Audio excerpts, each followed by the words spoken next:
त्यावेळी टाटा कंपनीचं काम चालायचं मुंबईतल्या फोर्ट परिसरात असलेल्या नवसारी भवनातनं. आताची प्रशस्त आणि प्रसिद्ध अशी बॉम्बे हाऊसची वास्तू उभी राहायची होती. अनेकांना कदाचित माहिती नसेल, पण ज्यांनी मुंबईची ओळख असलेलं गेटवे ऑफ इंडिया उभारलं त्या जॉन विटेट यांच्याकडेच बॉम्बे हाऊसच्या उभारणीची जबाबदारी देण्यात आली होती. 1921 साली जहांगीर मुंबईला परतला तोपर्यंत ती नवी भव्य दिव्य वास्तू दिमाखात उभी राहिली होती. जहांगीर कार्यालयात दाखल झाल्या झाल्या वडील आरडींनी त्याला उभं केलं जॉन पीटरसन यांच्यासमोर. खरं तर पीटरसन हे ब्रिटिश सरकारी सेवेत होते, ICS अधिकारी म्हणून. पहिल्या महायुद्धाच्या काळात ते लष्कराचे पुरवठा अधिकारी होते.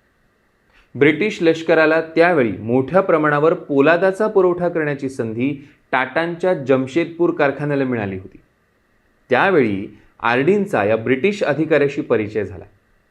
हा सरकारी अधिकारी इतरांपेक्षा वेगळा आहे, भारतीयांच्या बाबतीत सहृदय आहे, हे आरडींना जाणवलं होतं.